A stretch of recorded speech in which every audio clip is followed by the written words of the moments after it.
I'm Alex Pogue. This is my dad, Mark Pogue. I guess we began our operation in 2006.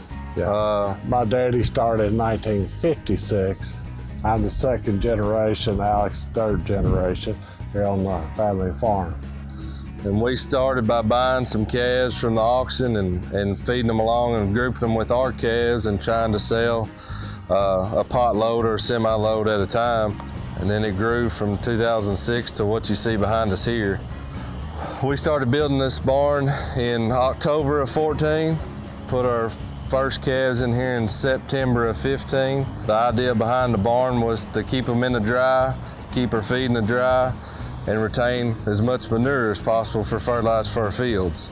So we got this idea from some other farmers, some places we went and looked at, but our barn stands at 16 foot to the bottom. It is a monoslope design roof, and the reason for that, two reasons, was for equipment to be able to pass under anywhere to load trucks, but the main reason was for the air quality. The monoslope actually creates a chimney effect, and with the higher roof to the bottom, the air can pass through easier, therefore keeping the ammonia and stuff out of the barn, and it pushes it through the top. Any time of the year you can stand under the barn and feel a breeze. It is a light breeze, but it's always drawing air 24 hours a day. Kentucky is terrible about moisture, so the problems we had was it was muddy, our feed was getting wet, our feed was floating out of the troughs when we get monsoon rains. So that all, and we couldn't retain any of our manure. It was just turning into slop, you know, and running off the hill, running wherever, and we were trying to maintain that manure and was just having a very difficult time with it. We don't fight mud anymore. All of our lots have lime underneath them, so there's no mud at all. Basically, the building back is to bring calves in and we're processing. To keep a calf just come off his mama today is under stress. And if it's raining outside, you double stressed it. So we're keeping that calf in the dry and having a comfortable bed for him, and trying to keep plenty of food, plenty of water. The less stress he's got, the better he makes it. Especially in July and August when it gets so hot, they're in shade the whole time. If it's raining, they're in and out of the weather, out of the rain. The sickness has been pretty well eliminated. We insulate the roofs in this barn to hold the moisture and keep the roof from dripping, because you got a moisture problem here. Any way to eliminate moisture is what we're trying to do. We're trying to create a Kansas atmosphere in Kentucky is what we're trying to do, and trying to keep it dry. We put a stack pad in the middle of our barn as convenience. Clean half barn out, push it to the center. Clean the other half out, push it to the center. It's a central located stack pad where moving manure costs money. And the time that you're moving that manure around, it's expensive. And you can leave 2 pens of cattle on feed while you're cleaning. So you can clean one side and leave 2 sets on feed, then you can go to the other side and clean it while you leave the other 2 sets on feed. So the main thing is convenience of having to push it from one side to the other, where now we only have to push it halfway. We clean our barn, it's really not on a set schedule, it just kind of depends on the weather. You know, the wetter it is, the more we've got to clean. If it's raining a bunch, we're going to have to clean it more. If it's really hot, we're going to have to clean it more, because, you know, they drink more water, therefore they urinate more. Our barn is not a confinement barn per se. They actually have dry lots for each pen of calves.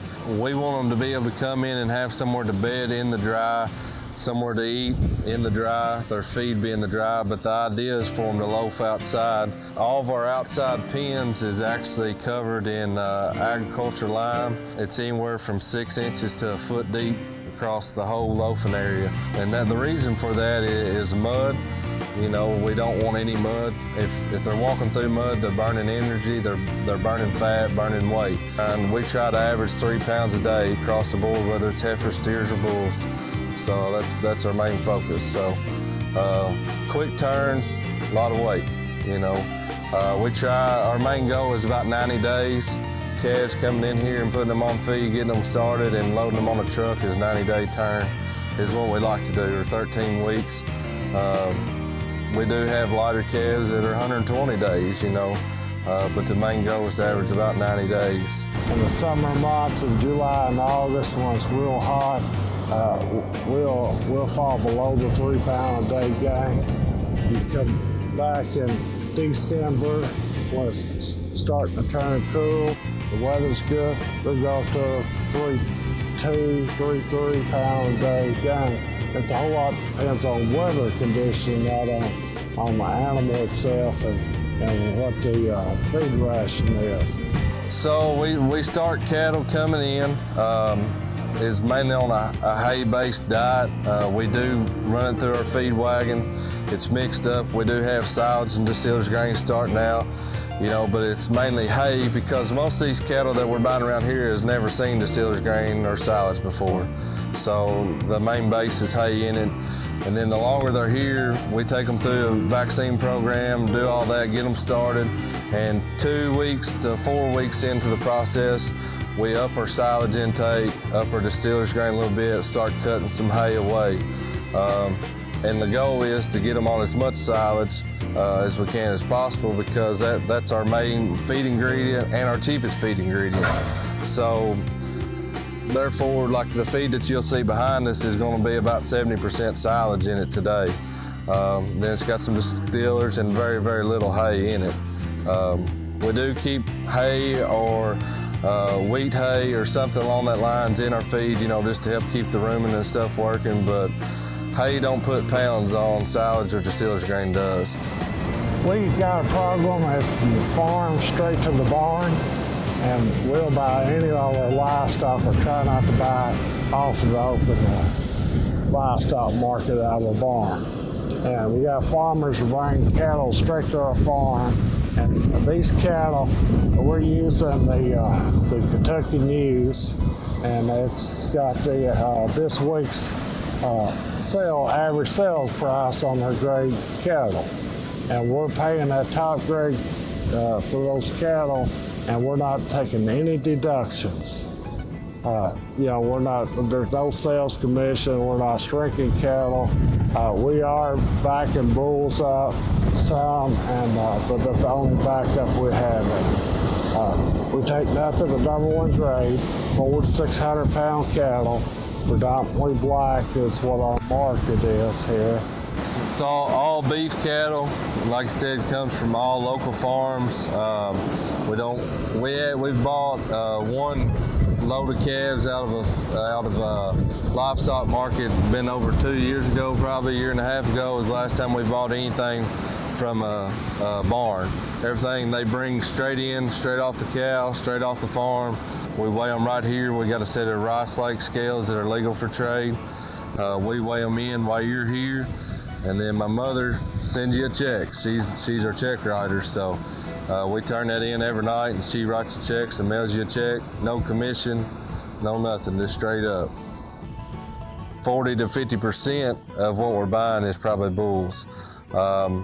We're finding a lot of people are more marketing to wanting to buy steers or bulls. We want to buy groups of cattle, larger groups of cattle. You know, we want 20 head, 30 head, 100 head. You know, that's kind of what we're looking for, more or less than we are one sex or the other. We're marketing to wanting to buy good quality cattle, whether it's Hereford Angus Cross, Charolais, Straight Angus, Red Angus. We just want good quality beef cattle that's been took care of on some type of nutritional diet at home that comes here and that's ready to perform when it gets here. We do not want to buy sick cattle. Anything pretty well goes as long as it's beef cattle. We're not afraid of it as long as it's 400 to 600 pounds. Other than that, we just want good frame quality cattle. That's what we're looking for. So the buyers in the markets that we're working with to remarket these cattle, whether they are a farmer feedlot or a commercial feedlot, and we have finished some cattle, whether they're one of those kill plants, most of those are 85% black cattle. We do have some buyers that'll buy some reds and coloreds, you know, but most of them are wanting black cattle. That's what they're interested in. They definitely don't have a problem with taking some colored cattle because we definitely buy some and have to ship them, but they primarily want black. A lot of our programs that we sell through have to be 85% black on the truckload when they roll in there. We're producing a 750 weight calf that's lightly fleshy.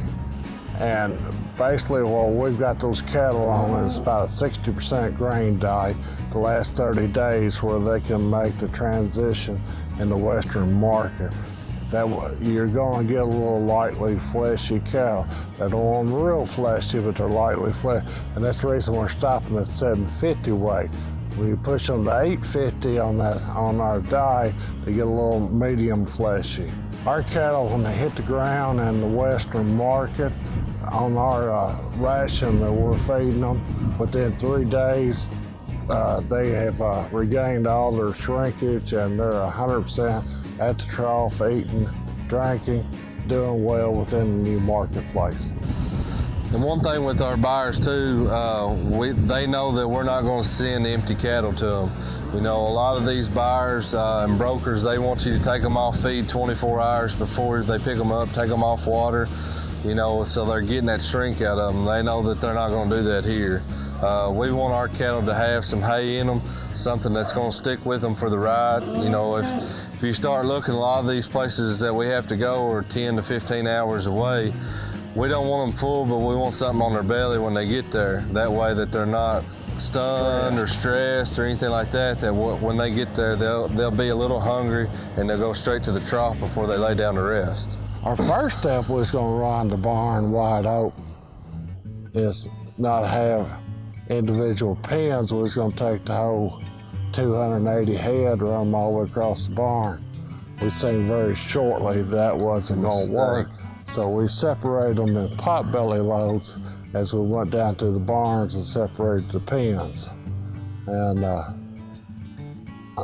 being able to keep adequate bedding in the barn is important.